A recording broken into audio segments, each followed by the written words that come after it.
Bonjour, je suis Isabelle Vénancio, déléguée de l'assurance maladie à la CPM du Gers.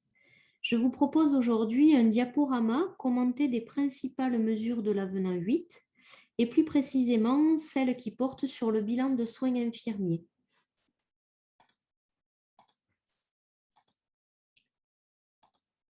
Comme vous le savez, l'avenant 6 à votre convention a mis en place une réforme concernant la prise en charge des patients dépendants à domicile en créant le BSI, le bilan de soins infirmiers. Celui-ci est venu en remplacement de la DSI.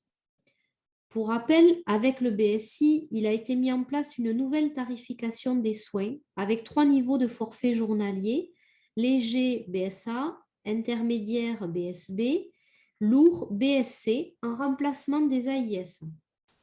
Ce dispositif a débuté le 1er janvier 2020 uniquement pour les patients de 90 ans et plus et devait se déployer en 4 étapes jusqu'au 1er janvier 2023, comme indiqué sur le tableau.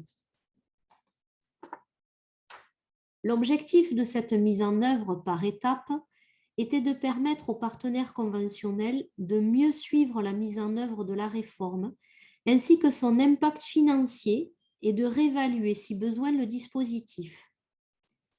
Un premier bilan a été réalisé sur l'année 2020 et a démontré un dépassement important de l'impact prévu sur la première étape du déploiement.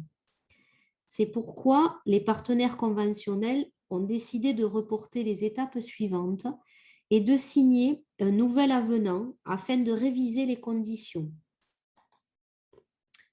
C'est donc l'avenant 8 signé le 9 novembre 2021 qui permet depuis début janvier 2022 d'adapter les conditions de déploiement du BSI.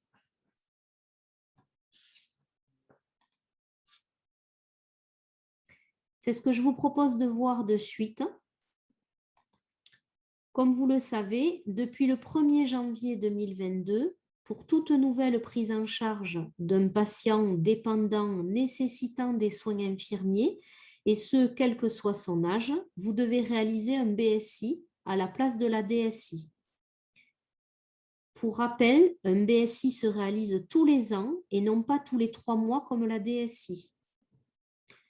Pour les patients de moins de 90 ans qui ont une DSI en cours, l'obligation de saisir un BSI se fait à l'échéance de la DSI. Cela signifie qu'à compter d'avril 2022, il ne devrait plus y avoir de DSI en cours. Voyons maintenant comment facturer le BSI pour ces patients dépendants de moins de 90 ans.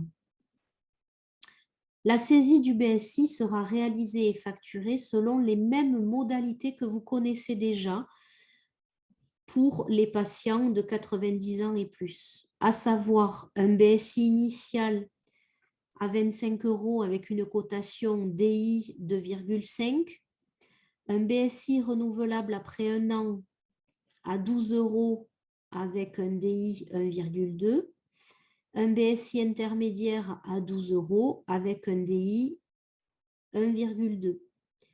Pour rappel, un BSI intermédiaire est possible si la situation clinique du patient évolue au cours de l'année et impacte la prise en charge de l'infirmier. Il est alors possible de faire 2 BSI intermédiaires par an et dans ce cas de figure, sans prescription médicale. Voyons maintenant la facturation des soins. Les soins dispensés aux patients de moins de 90 ans continueront à être facturés en AIS jusqu'aux prochaines étapes de déploiement du dispositif que nous verrons par la suite. Concrètement, pour les patients de moins de 90 ans, après avoir réalisé un BSI, la facturation des actes reste en AIS. L'outil BSI a été adapté et vous permet de renseigner dans l'onglet facturation la cotation en AIS demandée. Les déplacements restent en IFD et les actes techniques autorisés en plus des AIS réalisés au cours d'une séquence de soins pour dépendance sont facturés en AMX. Pour rappel, pour les patients de 90 ans et plus, rien ne change par rapport à ce que vous faites actuellement, à savoir l'outil BSI sous Amélie Pro continue d'afficher les forfaits à facturer, BSA ou BSB ou BSC. Les déplacements sont facturés avec le code IFI et les actes techniques réalisés au cours d'une séquence de soins pour dépendance sont facturés en AMX. Voici les prochaines étapes à venir concernant le déploiement du dispositif sous réserve d'une validation par les partenaires conventionnels. Une seconde étape est attendue à compter de septembre 2022. Pour les patients dépendants âgés de 85 ans et plus, les soins basculeront sur les forfaits BSA, BSB, BSC. Une troisième étape ensuite, à compter d'avril 2023, permettra la tarification des soins en forfait à tous les patients dépendants. Et cela signifie que les AIS disparaîtront. En effet, à l'issue d'un délai de 3 mois à compter de la bascule vers une nouvelle étape, il ne sera plus possible de facturer des AIS pour ces patients au risque de rejet. Il a également été acté dans l'avenant 8 que les règles d'orientation vers les différents niveaux de forfait, BSA, BSB, BSC, soient revues pour les patients de moins de 90 ans au moment de leur bascule dans ce système de tarification. En revanche, les règles d'orientation pour les patients de 90 ans et plus resteront inchangées. Je vous propose maintenant quelques rappels sur le BSI. La réalisation d'un BSI est obligatoire pour facturer un forfait journalier, donc le BSA ou le BSB ou le BSC. De plus, il est nécessaire de clôturer le BSI dans l'outil pour pouvoir facturer le bilan et le forfait. Le BSI saisi doit être le reflet des seules interventions que l'infirmier réalise. Le BSI a une durée de validité d'1 an. Il faut donc le renouveler chaque année, muni d'une nouvelle prescription de soins. En cas de prise en charge du patient par plusieurs infirmiers, le forfait n'est facturable qu'une seule fois par jour et par un seul infirmier. A contrario, chaque infirmier facture au titre de son passage ses actes techniques autorisés en plus du forfait, ainsi que ses indemnités de déplacement et éventuellement les majorations associées. À retenir donc dans le calendrier de déploiement des mesures 3 dates importantes.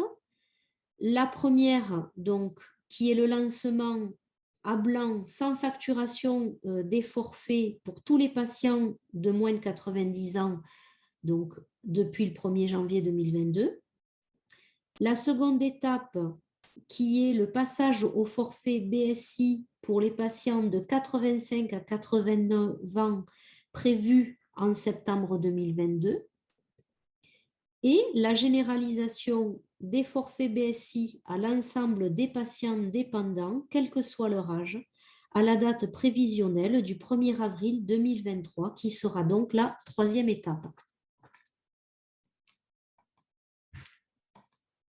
Pour vous accompagner sur les évolutions de ce dispositif, plusieurs mails vous sont déjà parvenus, vous informant de la mise en place de la première étape. D'autres suivront en amont de chaque nouvelle étape. D'autre part, mes collègues et moi-même, donc délégués de l'assurance maladie, nous nous tenons à votre disposition pour toute question sur ces évolutions réglementaires. Donc, Madame Chiarenza, qui s'occupe du sud-ouest du département, Monsieur Macquart, qui s'occupe du nord du département, et moi-même, donc, sur le sud-est du département. Vous pouvez nous joindre à l'adresse mail qui est indiquée sur la diaporama. Pour toute question portant sur l'utilisation du téléservice sur Amélie Pro, vous pouvez contacter les conseillères informatiques service, Madame Delphine Céserac et Madame Muriel Guichenet, également par mail à l'adresse qui est indiquée.